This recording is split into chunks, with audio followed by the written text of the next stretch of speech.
Ang pelikulang ito ay hango sa mga kalalakihang wala nang ganang makipagbengbangan sa kanilang mga asawa.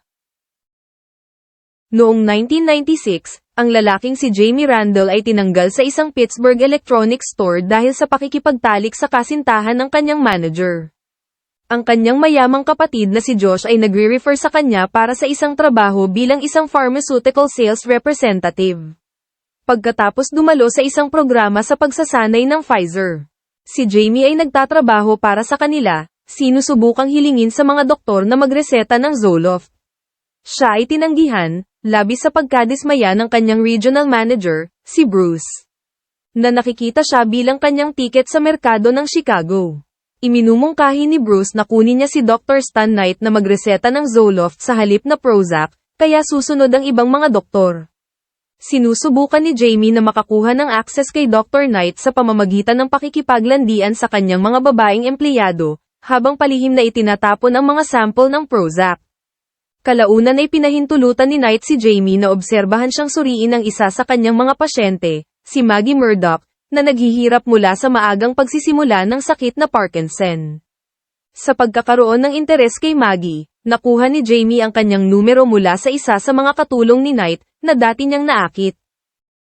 Si Jamie at Maggie ay nagde-date at sumang-ayon na hindi sila interesado sa isang seryosong relasyon, kaya nagsimula silang magkaroon ng kaswal na pakikipagtalik. Siya ay binugbog ng top seller ng Prozac na si Trey Hannigan, na natuklasan na tinatapon ni Jamie ang kanyang mga sample. Sinabi ni Maggie na si Trey ay dati niyang kasintahan. At sinabi niya kay Jamie ang isang chismis tungkol sa kanilang kumpanya na gumagawa sila ng isang bagong gamot upang gamutin ang erectile dysfunction ng mga kalulkihan. Kinukumpirma naman ni Bruce na malapit nang ibenta ang Viagra sa lahat ng hospital. Si Jamie ay nagsimula ng magbenta ng Viagra.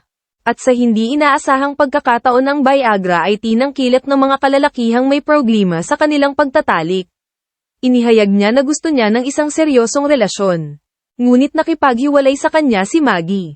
Hinarap niya ito habang tinutulungan niya ang mga senior citizen na sumakay sa bus papuntang Canada para kumuha ng murang mga deresetaang gamot. Nagtatalo sila, tumanggi si Jamie na umalis at magdamag na hinihintay si Maggie sa hintuan ng bus. Touched, she reciprocated feelings and they resumed their relationship. Sinamahan ni Maggie si Jamie sa isang medikal na komperensya, at Maggie natanggo sa mga grupo ng suporta ng Parkinson sa kabilang kalye at inanyayahan naman niya si Jamie. At ilang saglit pa ay hinanap na ni Jamie si Maggie, at nakilala niya ang isang lalaki na ang asawa ay nasa huling yugto ng sakit. At si Jamie ay humingi ng payo sa matanda kung anong dapat niyang gawin. Sinabihan siya ng lalaki na iwan siya, binabanggit ang mga kahinaan ng sakit sa paglipas ng panahon. Pagkatapos ng kombensyon, sa wakas ay sinabi ni Maggie kay Jamie kung gaano niya ito kamahal. Nagsimula siyang magsaliksik tungkol sa Parkinson's at dinala si Maggie sa iba't ibang mga espesyalista sa buong bansa para sa mga pagsusulit. Nagalit si Jamie nang dumating sila sa isang appointment at natuklasan lamang na na-reschedule ito. Feeling ni Maggie na gusto lang siyang makasama kung may pag-asa na gumaling. At nagdesisyon si Maggie na hiwalayan na ng tuluyan si Jamie. Makalipas ang ilang sandali, inanyayahan sina Jamie at Josh sa isang party ni Knight, kung saan pinainom si Jamie ng Viagra at nakipagbengbangan sa dalawang babae. Nagising siya na may pambihirang epekto at pumunta sa ospital. Maya-maya, pumunta siya sa isang restaurant at nakasalubong niya si Maggie sa isang date.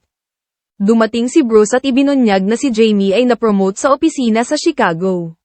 Habang nag-iimpake, nakita ni Jamie ang videotape recorder na may video nila ni Maggie na nag-uusap tungkol sa buhay.